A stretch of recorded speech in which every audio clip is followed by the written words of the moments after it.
Hello and welcome to today's webinar. I am Trevor. I'm the Communications Manager for the Canadian Cancer Survivor Network. Thank you everyone for attending today's webinar. This is a continuation of our fall series for 2023.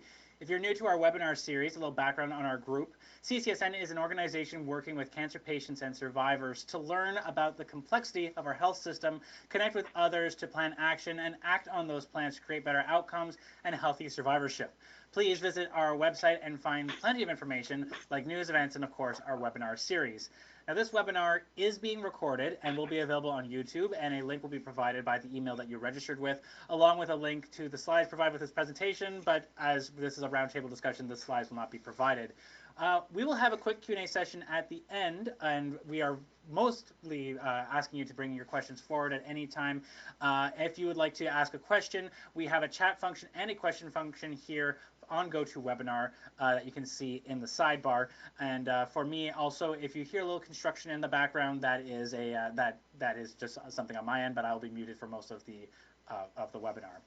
So to introduce our panel, I will introduce Don Richards, whose PhD is the founder of 502 Labs Inc. and Director of Patient and Public Engagement at Clinical Trials Ontario, with a PhD in Analytical Chemistry from the University of Alberta and experience in a variety of roles during the past 20 years.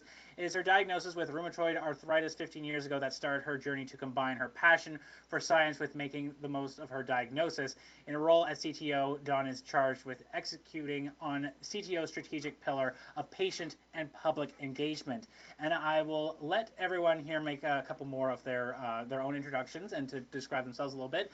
And I will now hand it over to them for our webinar talk, Making Decisions About Clinical Trials, Learning from Participants.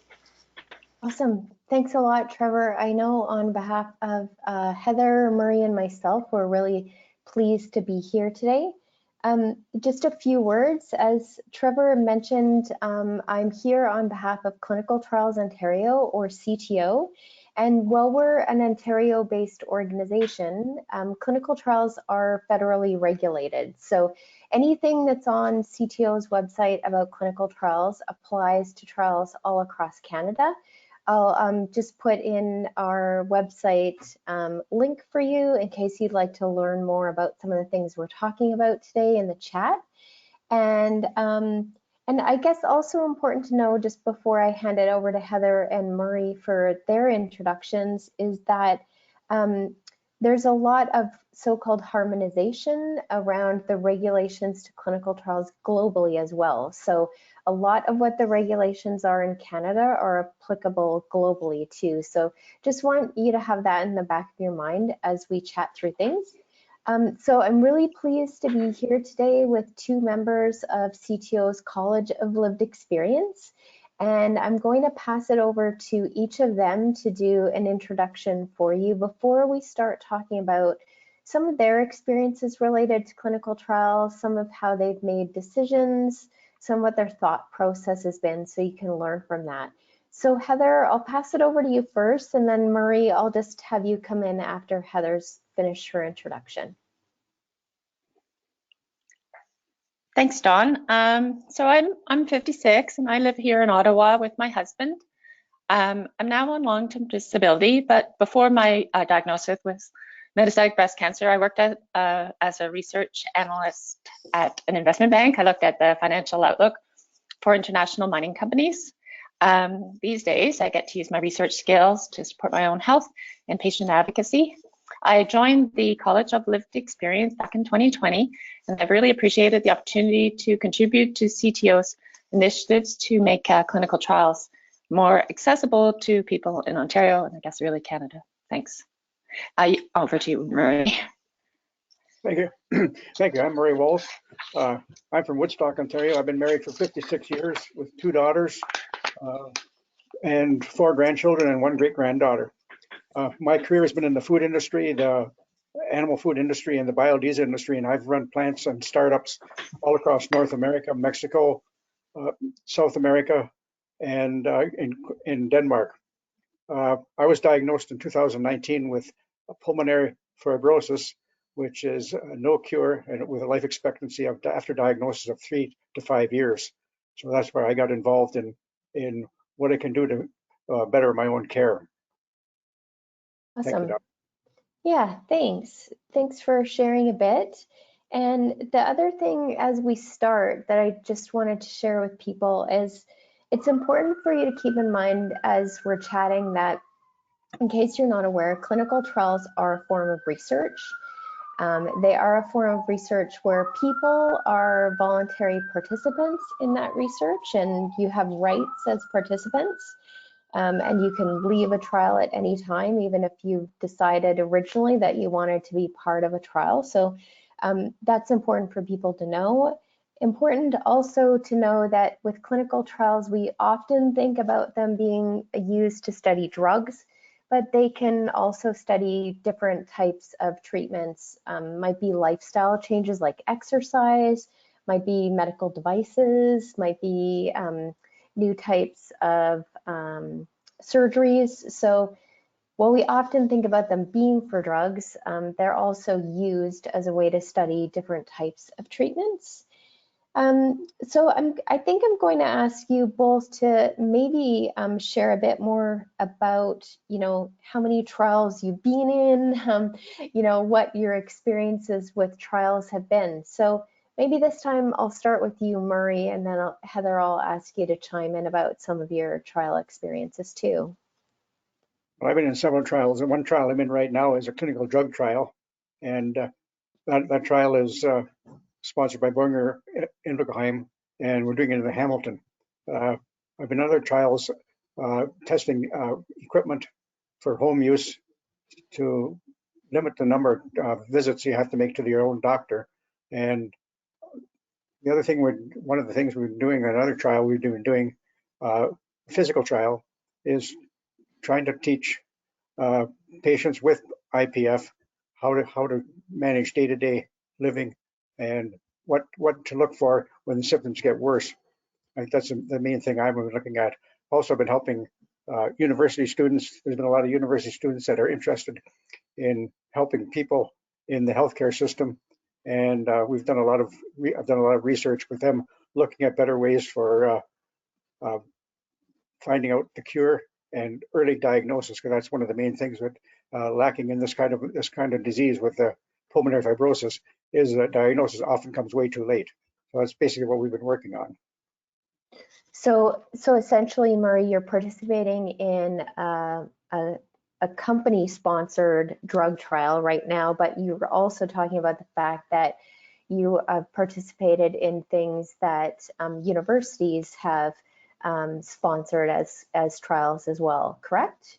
Correct. One of my doctor is the editor of the European Respiratory Society, and he's got us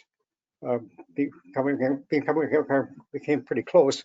He's got us doing. We've done several Zoom meetings with, especially in Ireland, trying to let them know about the disease itself and what we can do to make it easier for patients to get through the oxygen things, which I'm not on oxygen yet, but a lot of patients are, how they get through the oxygen troubles with oxygen, and how they can know when to tell your doctor when things are getting worse. And that's kind of, we found out that doing some of this with the home spirometer equipment and things like that, so that they can tell their doctor and they don't have to go to the doctor. So cut down on the travel, especially in what we're looking at in Ireland, where the distance to the clinics was so far. That's one of the other things we worked on. Cool. And I know we're going to come back to some of those conversations about different types of trials and how you might visit a centralized site or some of the things that are happening to make it a bit easier for people to participate. So awesome. What about you, Heather? What about some of your experiences with trials? Oh, I think you're on mute, Heather. Sorry about that. Perfect. I think we knew that was going to happen. So a little bit of background is that, so my initial diagnosis with early stage breast cancer was 19 years ago. And, at that point I did the usual treatments and I went on with my life. About 5 years after I was diagnosed, some chest pains that led to the discovery that the breast cancer had metastasized to my pleural lining. And then once you have metastasis, a patient never stops treatment. So for 14 years, I have been in an unending cycle of trying a new treatment and staying on it till it stops working, and then cancer resumes growing, and then I move to a new treatment, and so on and so on. So in those 14 years, at no point have I not had tumors. So the cancer is now spread to the lining of my heart and my liver, and I've tried 14 different treatment courses, and some didn't work at all, and the longest worked for about 2 years.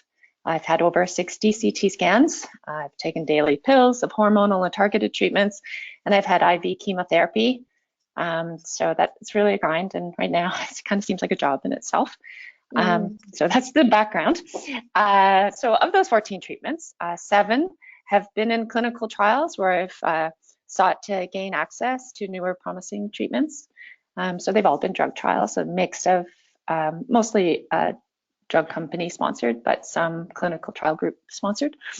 I've traveled to United States for 3 of the trials, to Toronto for 2 of them, and 2 of them have been my local hospital here in Ottawa. All 7 trials, you didn't mention about the kinds of trials, but there's 3 basic trials, phase 1, 2, and 3. So all 7 have been phase 1 or 2. And right now I've been traveling to Boston for a phase 1 trial, which is testing 2 new novel inhibitors. So that's kind of some background on my trial experience.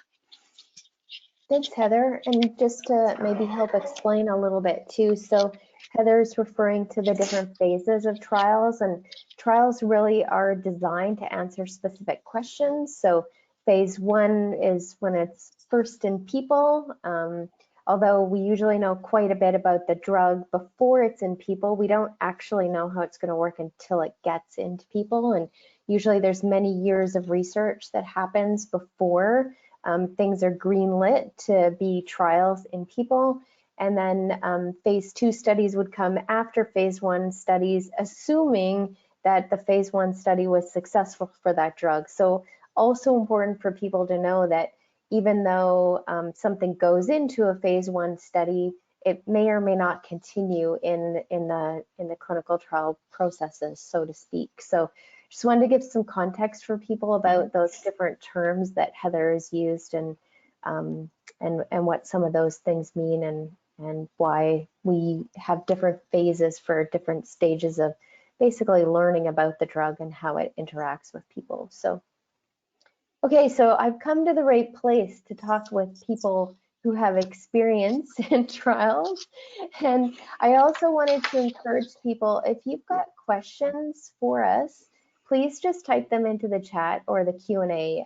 We're kind of going to keep having a discussion for about 15 minutes or so, but we'll keep an eye on the Q&A, and we'll start to weave those into our discussion as we go along. So I think Heather and Murray are pretty open to a number of different types of questions, so go for it if you think of something as we're chatting here.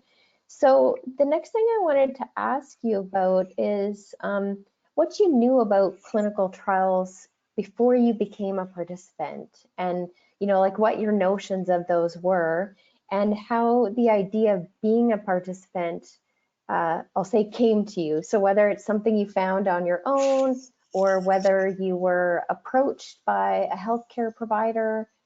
What can you tell us about that? And Heather, I'll start with you this time. Hi, I didn't manage to mute. I'm there. Okay. As I mentioned, so when I was an early stage patient, they give you a lot of patient education, and I think that's probably where I first read about trials. And they give you the basics of what is a clinical trial, something about the different phases. And I think I just put it away. I went to, at those days, I went to patient conferences. So they also were probably presented there too.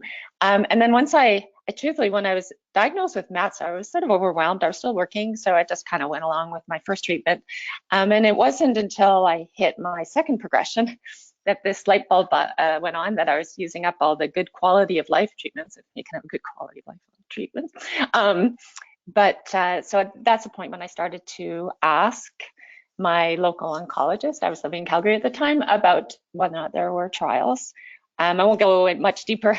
It turns out that there were none where I was. So that actually opened up a whole new box of things to do, which I'll leave at this point. But it was when I realized I needed something more, that what was coming was I didn't want to do. So that's where I was. Okay, thanks, Heather. How about you, Marie? What was your experience like there? Well, I started off with looking at the diagnosis of life expectancy 3 to 5 years. I got involved with online learning more about the disease, but I also got online with some support groups, listening to other people, how they're faring through this. And I realized that there is no cure for this disease. There's only 2 drugs you can take, and the 2 drugs, the side effects are so long and hard that a lot of people can't even take the drugs to slow down the progression of the disease. So I talked to a lot of people. I talked online. I found my own doctor in Hamilton, who was also a research scientist at McMaster University, and we got hooked up together. He took me on as a patient. We had a lot of discussions on clinical trials because he was an investigator in one of the main clinical trials for the disease. And reading more on the disease, I found out that this could be hereditary. So I'm thinking, what if I pass this on somehow hereditary to my grandchildren or great grandchildren? And I thought, well, we got to do something to find a cure, or at least really slow down the progression and make a better drug. So that is really why I got involved in the clinical trial, to see what we could do to either stem this disease altogether or really slow down the progression, or else make the drugs that they're currently taking, make them more suitable for people to take without their various side effects.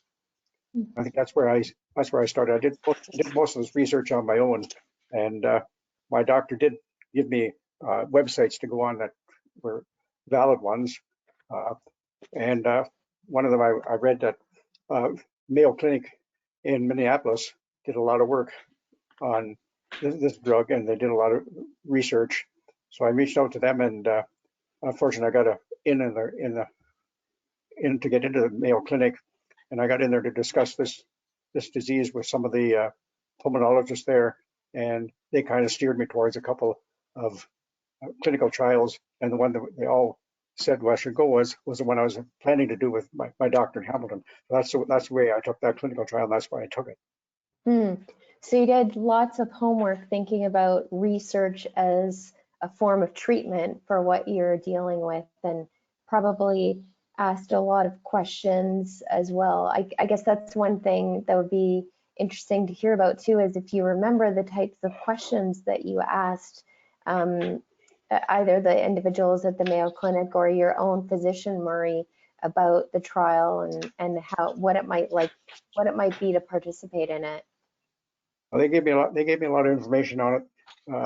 They explained the drug, what the drug was supposed to do, why the drug was better than the two drugs we have now, why they're better, what they were planning on doing, how they explained how the drug is supposed to work, how it's reversing the effect of the scarring of the tissue, how it in mice so far it's been shown that it's reversed the scarring and made the scarring better, and so that looked to me like that was something that possibly was going to be the right drug.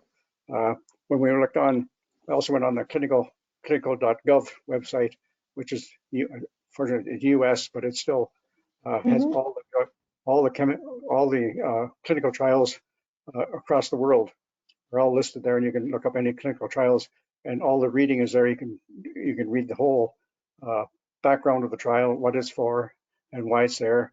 And that was one of the reasons I got into Mayo Clinic, because I think at the time they were doing IPF trials. They were doing 25, and I was able to talk to some of the investigators there and how the trial looks like it was going. They didn't have the results or anything, but at least they could tell me what they thought the result was. And that was the reason I thought, well, I talked to my doctor in Hamilton, and he agreed that's the trial we should try. It looked like the best trial at the time. So the research showed that that's the one I should be on. And so far, I've been on it for 6 months, and everything seems to be hard to tell whether I'm on a placebo or not. Hopefully I'm not, but we never know for sure. I won't know for sure for another year and a half. But okay. We're still managing to hang in there. And I might add, one of the things that we did find out, there was a lot of people that wanted to get into the drug trial that were complaining about the distance to travel. They couldn't do it. And so we looked at, my Hamilton doctor and I looked at something we'd worked on in Ireland, where they supplied home equipment for the patient. So the drug company offered to supply home spirometers, oximeters, and blood pressure cuffs, so that people could be tested at home. They also made arrangements where the nurse would come and do the blood tests and everything, so that it would all be done, so you would never have to leave your house. So traveling wouldn't be a problem. They could do all the tests and still stay at home. Right. I myself prefer to go to the clinic to see the doctor. Yeah. So I think that's an important point that you brought up there, Marie, is that like some of the questions you asked were about what the experts thought about the trials, and Right. Your own physician about what they thought might be best for you, right? And then I think it's interesting too how you have a preference to go to the clinic and to interact with people at the site.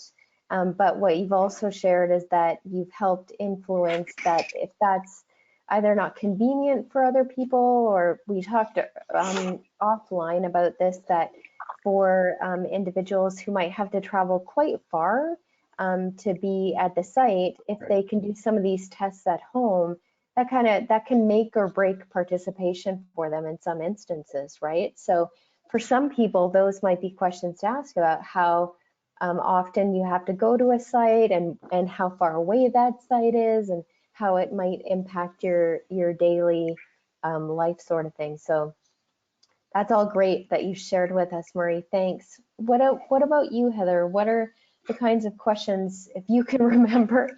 You've been in a lot of trials, but what are the kinds of things that you ask about? Well, like Marie, I pretty much always ask, how does the drug work, and why they think it's a good choice for my cancer type.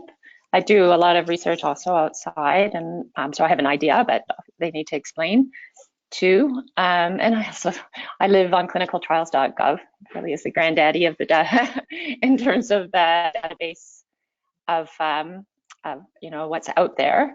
I ask about the side effects, although that's usually in the consent document, but I want to make sure I understand what they will be.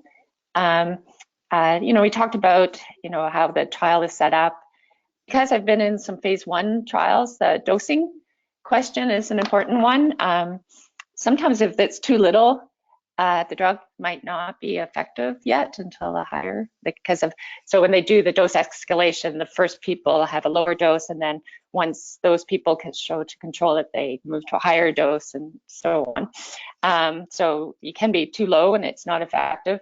Similarly, if you're too high, the side effects can really kick you to the curb. This past trial I was in, I did have to have a dose reduction because my platelets and white cell counts just tanked.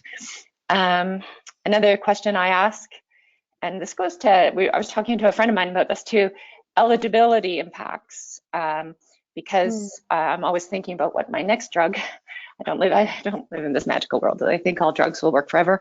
So I want to make sure anything I take won't prevent me from taking other drugs or being in other trials in the future. Yeah. A phase 3 trial that you're blinded, if they won't unblind you, that can actually impact your future decisions and ability to have drugs. So there becomes a strategic impact. You need to know, about eligibility. In conventional treatment, a lot of trials won't let you be in if you've had too many lines of IV chemotherapy. So I had to always pay attention to IV chemotherapy lines to make sure I didn't prevent myself from being into a trial. And then logistically, you can imagine, so for 2 years, I traveled from Calgary to Boston every month. So decentralized trials have never been an option for me. So I would just love that they would let me do more things at home in this world of video conferencing, and where I live have scans and can take blood tests too. So it'd be kind of nice if I could do more at home. So I can only hope that the oncology trials catch up to the pulmonary fibrosis trials with decentralization, because obviously it's a big barrier. Not everyone can, for this current trial I'm in, I actually for the first 9 weeks had to go to Boston every week. And so every week we came back. We drove for the first 4 and then I flew for the next 4. So that's really a lot of travel. And yeah, so I think I've covered kind of weaving in and out of Murray's experience. So those are definitely the questions I think of. And Heather, can you share with people, have you paid for your own travel? Have you paid for other parts of things that that enable your participation? I think it's helpful for people to know. Yes, is the short answer. The longer one,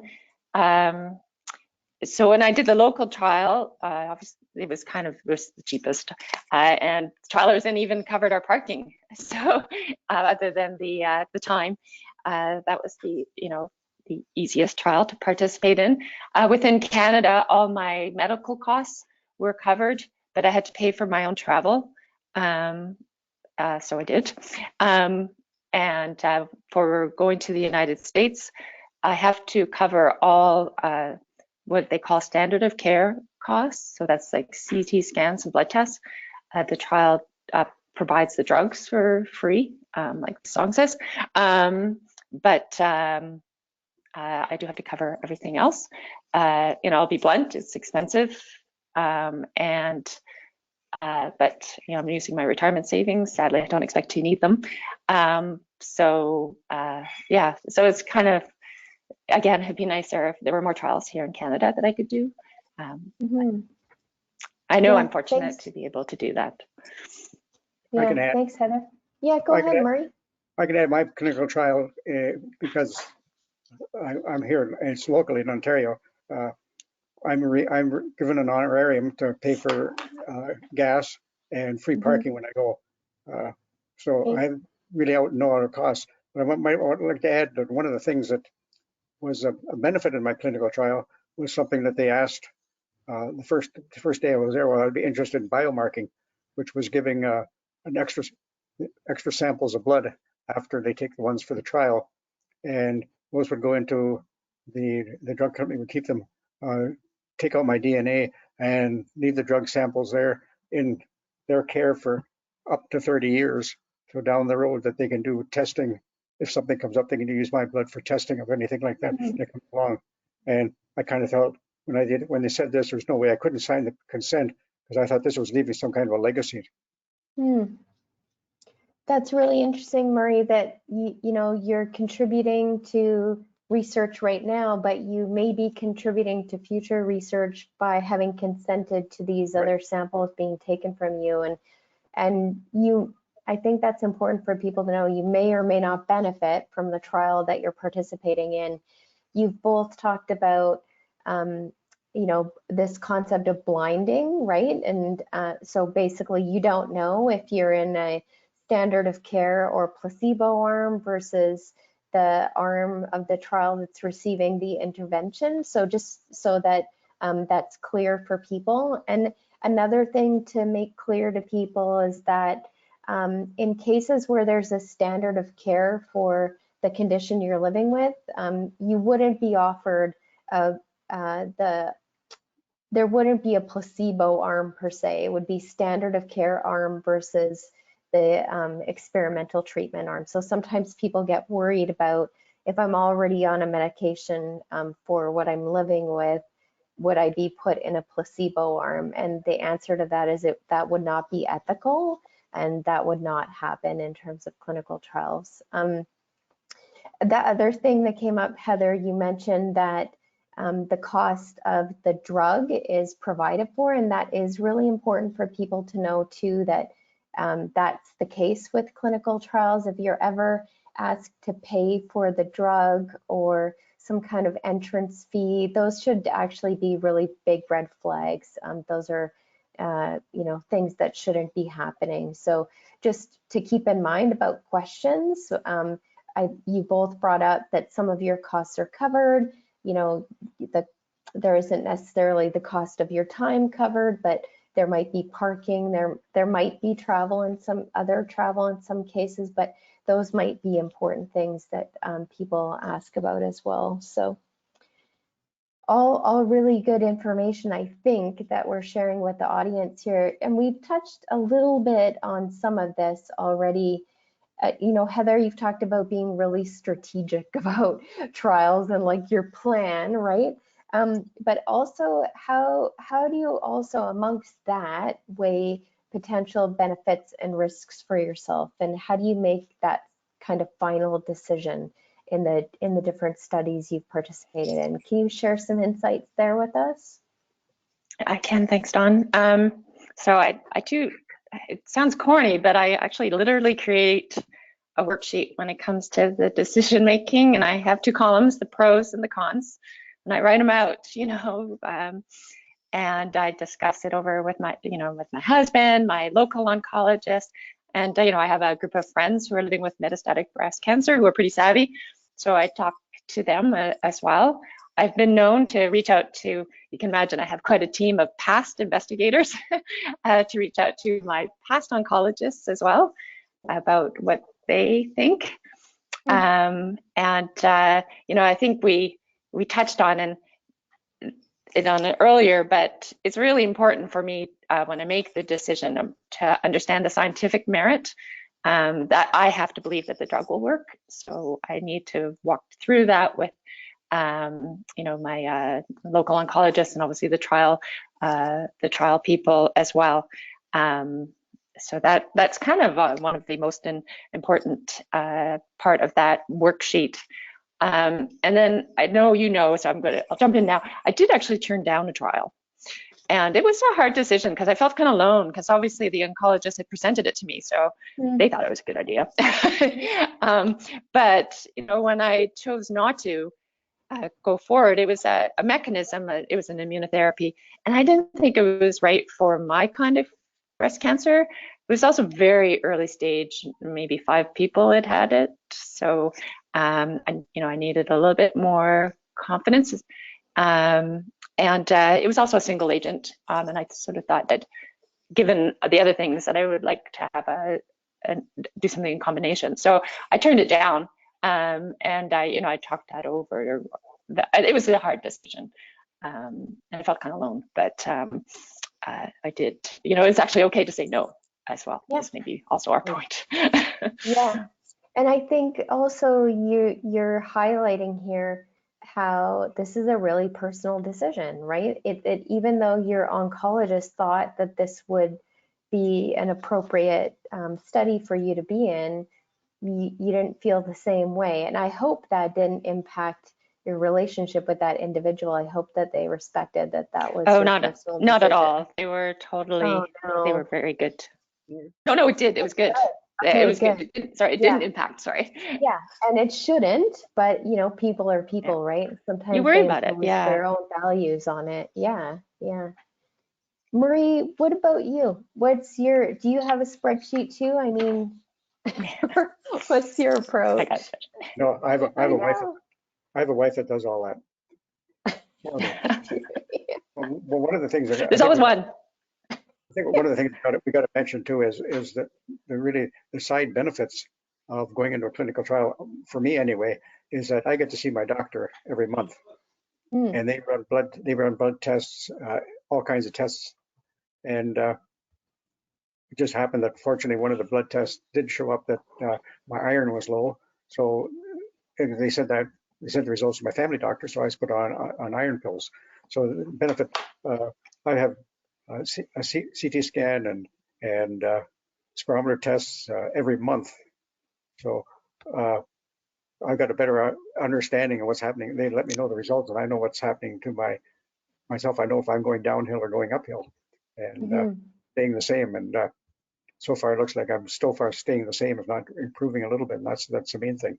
But I think it's the interaction with the health care team monthly that makes a big difference to me. Yeah, and I've heard other people say this. I mean, I've experienced this myself too, being in studies, that you do have access to different types of care. In both your cases too, given that you've been in drug trials, this means that you've had access to, although they're experimental therapies, you've had access to therapies before other people have access to therapy. So maybe this is an important potential benefit for you.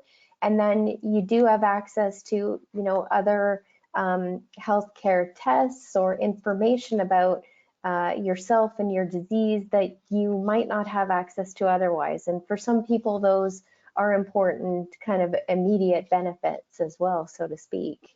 One of the other things is if the drug trial you're on, if the drug is successful, at the end of the trial, you're allowed to stay on the drug, or they'll give you the drug even before it's approved by Health Canada or US or anybody. So you got a chance of being on the drug a lot sooner than anyone else too.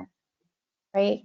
Yep, that's a really good point, that oftentimes trial participants, if the drug is on the pathway to being approved in Canada, then if it's sponsored by a company, they'll opt to, as you mentioned, keep participants on that medication until it's formally approved in Canada. Yeah.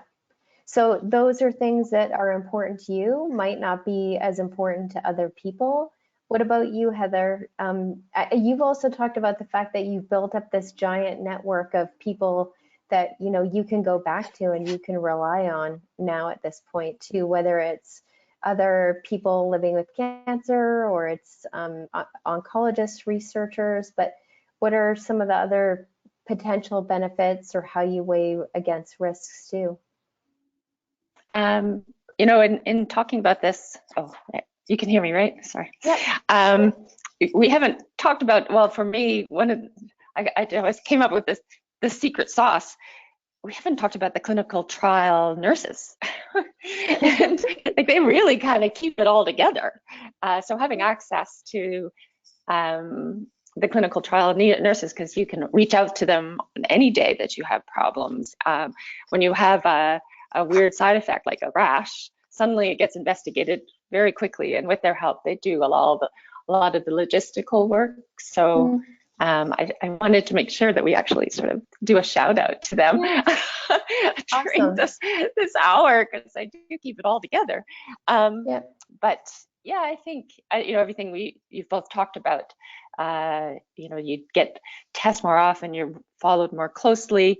I think when we were doing the prep, Murray, you also talked about you're given the contact information for the investigator. So, I have had the unpleasant experience of finding myself in an ER with symptoms, and, I've been able to reach out to the investigators to find out, what we should be doing, that sort of thing.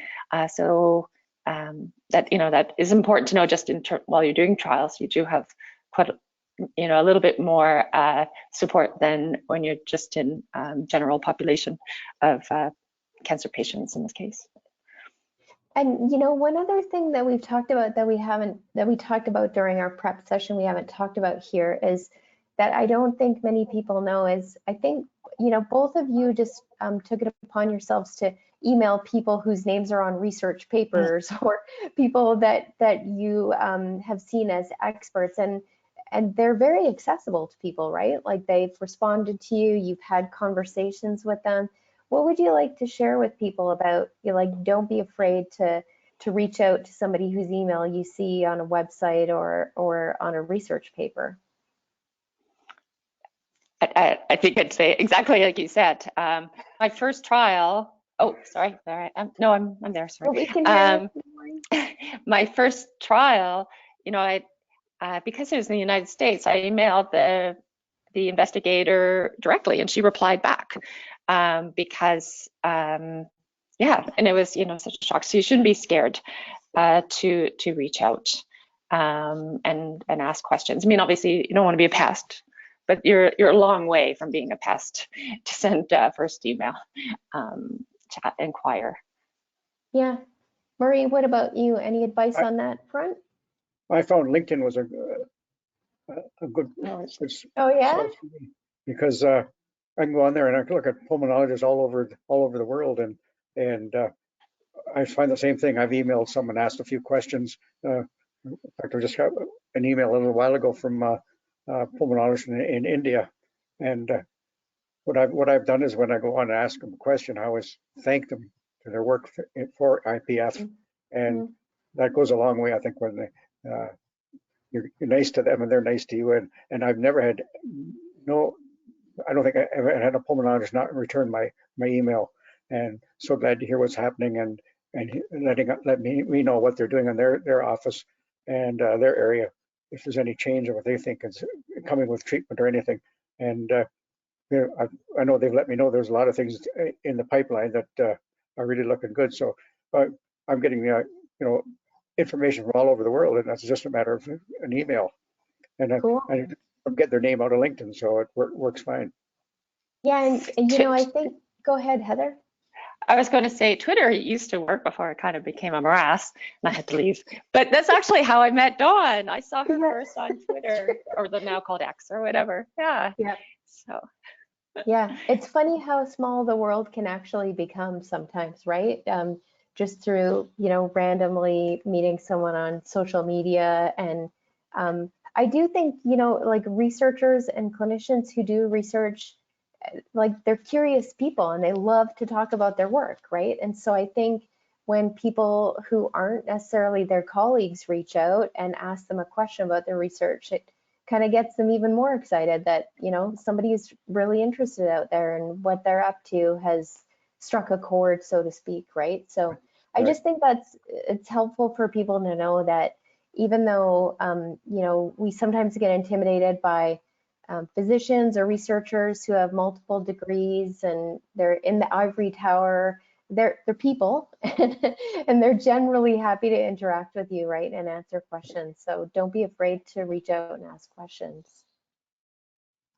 Let's see, what are the other things that we haven't talked about? I mean, Murray, you talked a bit about the fact that you've been able to influence having the trial kind of be done in different ways, right? The fact that you've worked with the study team to help get equipment into people's hands so they could take some of their own readings and be able to participate maybe when they wouldn't be able to participate otherwise. Is there anything else you'd like to talk about that? Or like, how did that come about? You said that you did some work in Ireland where you were talking to students about this. And I guess that's another thing it's helpful for people to know is if you are in a clinical trial and you've got suggestions about it, and based on your experience, like feel free to let people know about that, right? Maybe there's a chance that things can be changed to improve the experience for you while you're in it and for others too. Murray, would you like to chat about that a bit? Well, there's a few things going on. There's McMaster University has a graduate engineers that are looking into the healthcare system, and there's several patient advisors from St. Joe's Hamilton in Hamilton and the Greater Hamilton Health Network, and we've worked with these students. I think we've gone through 6 classes now, but we've worked with them to find they're more engineers, but they're looking at finding better ways to help in the healthcare system. And it was one of their ideas to come up with some of these in-home testing, not only spirometers and what I said before, but they're looking at other things that they could do doing in home, make it more of a digital healthcare where the doctors are freed up, or you can have a doctor all over. I know when I talk to the doctors in the Mayo Clinic, if I'm a patient, I go to Mayo Clinic, I talk to one doctor, but what he found about me and my report is sent out to 6 doctors all across the states, and they all get to put their 2 cents worth in on the diagnosis. And I think that's the way with clinical trials. I feel that's the same way I'm getting care from doctors all over the world, and my doctor's just getting the benefit of it, and I'm getting the benefit of it. So he's learning and I'm learning, and it's amazing. I know a trial doctor in Hamilton, he's sometimes amazed with what's happening, and it's things that he didn't really realize with the condition or what it's all about. We're teaching him and he's teaching us, so it's a win-win situation for both of us. Cool. And Heather, what about you? You touched on a bit about decentralized trials, and you and I've had lots of conversations about that in the past. What, if there's any policymakers or decision makers out there, what would you say to them about helping people be able to participate in different ways? The decentralization, allowing people to do more of the tests at home would be, and we can start with even within a jurisdiction within, like even within Ontario, if most of the cancer centers are in Southern Ontario, the big cancer centers doing research. So if you are in Northern Ontario, your ability to participate, if you have a family or more family obligations, you also might not be able to travel and take 2 or 3 days out of your week. If you're working full time, these are all barriers to participating in clinical trials. So I think making it a little easier for patients to participate would be great. Push more to the coordination, to the clinical trial nurses and staff, but more patients. We have this issue that the clinical trial people that are in trials don't represent real people. So it might also allow more diverse participation across the board. Sorry, there's something that came into my mind now, it's fun. But the advice for, and then the push, the eligibility criteria too, in cancer. I mentioned about the number of chemotherapies you've had can be a barrier, number of private, I wish they would really consider if those eligibility constraints need to be there, and they need to consider whether or not people with comorbidities should be allowed in. Unfortunately, RA is rheumatoid arthritis is often disallows you from participation in cancer trials. Diabetes is another one that people will be excluded, and but yet that's a real world population. So I think they need to question and those sort of eligibility. I always tell my clinical trials, I'm like an old dog. I've done so many trials. They're amazed it's working. I say, well, there it is. And you try to, I only just made it under the wire. You tried to exclude me, right? Yes. So those are kind of my wishes as for trialists and policymakers, and just in general. One last soapbox thing. In Canada, doing clinical trials isn't as much of a standard of care as it is in the United States. So American patients will have more access to clinical trials. And I've talked to my current oncologist, and they actually would try to layer, they do a trial, see if it works. If it's not working, then they'll try a conventional trial treatment, but then they'll go back to a trial. Like, I wouldn't be that unusual. I'm very unusual to have had 7 in Canada. And that's, of course, because I did 3 in the United States. So, but, I just wish it was more common, and if only, as you mentioned earlier, to get access to new treatments earlier.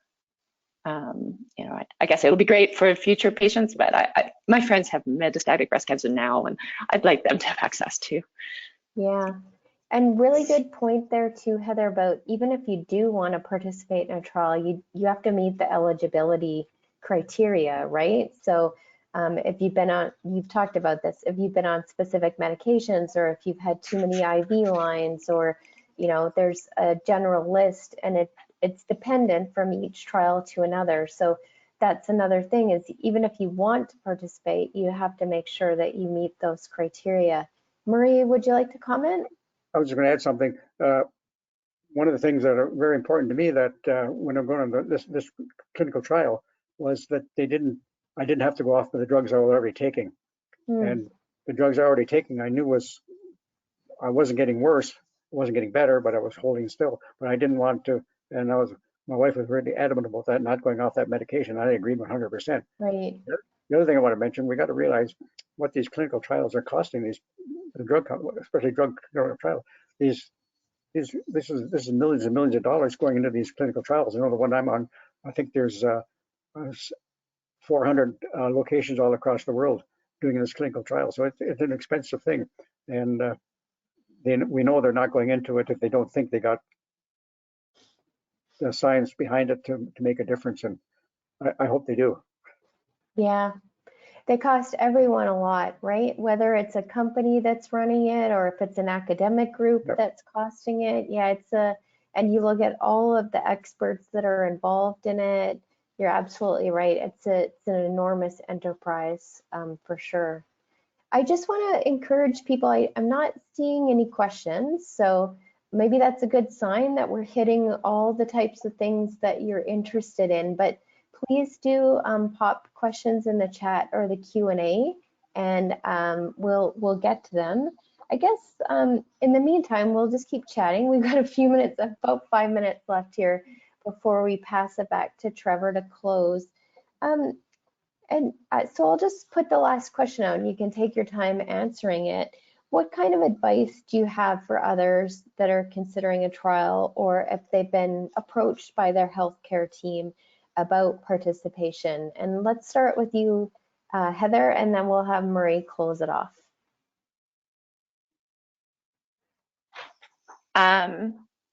My advice, if you are interested in a clinical trial, ask your oncologist, like all the time I've written down here. I don't do that, but you need to let them know that you are interested. They have a lot on their plate, a lot to keep track of. So to make sure that they know you're interested.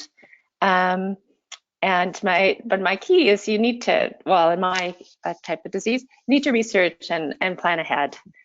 Because when you have metastasis, when you have progression, at that point, there's not really enough time to do research, unfortunately. So if you look ahead and plan ahead, you just, not the details, obviously, but some broad treatment classes. So you know what you'd like to do when you get that terrible news about progression.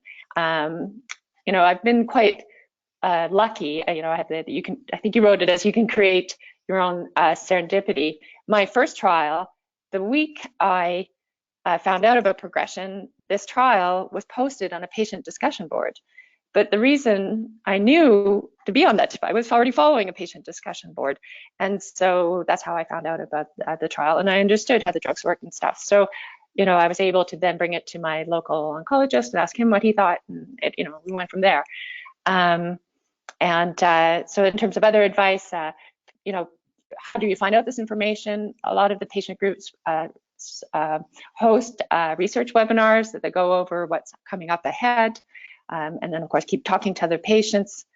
I mentioned that first one. My two best trials are ones I read about in patient discussion groups. Some people are lucky and they get their trial presented to them locally. But, for the rest of us, you have to understand the system, and it's not really designed in Canada to find the best trial for you. So you have to do some legwork, and hopefully someone in your, if you can't do it yourself or you need help, ask for help. People are usually willing to support you. So I guess that's kind of my advice. I mean, I think that's good advice, right? You're looking out for yourself, you're doing your own homework, you're asking lots of questions. Okay, what about you, Marie? What would you add to that? Or what would you also emphasize there? I agree with Heather. Everything is that. But also I found support groups are sometimes good. There's a lot of support groups out there, and there's a lot of information you can gain from support groups. And the rest is really one of the best, not saying anything against Clinical Trials Ontario, but clinicaltrials.gov.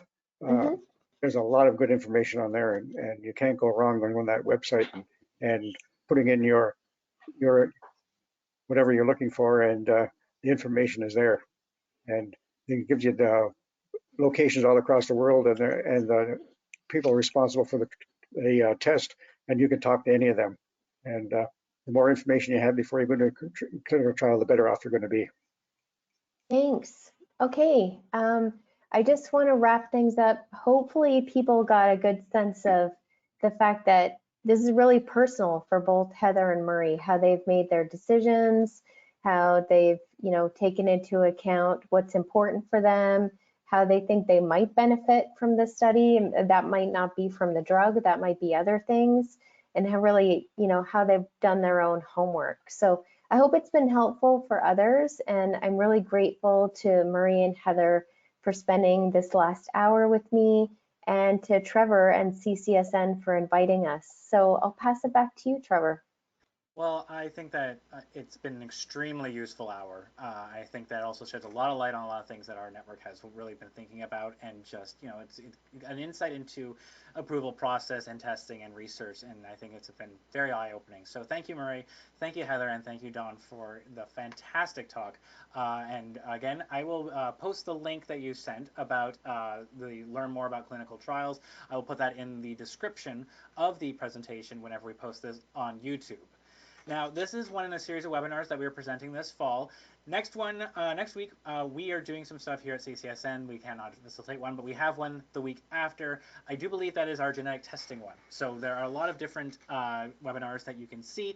And so if you want to stay in the loop about all of these webinars, go onto our website and hit subscribe when the banner of the subscribe to our newsletter comes up. If you're already subscribed to our newsletter, that's great. If you're not seeing your inbox, check your spam folder. We do use a third-party email service. Some people had issues with that in the past, but if you continue to subscribe to our newsletter, then we will definitely you're going to continue to receive them. And make sure that you are subscribed to our newsletter and on our website to see all of our information, what we're doing, what kind of webinars they have out there, and everything that we're doing here at CCSN. And all of the webinars can be found on our website, survivornet.ca/webinar, or you can go to our YouTube channel.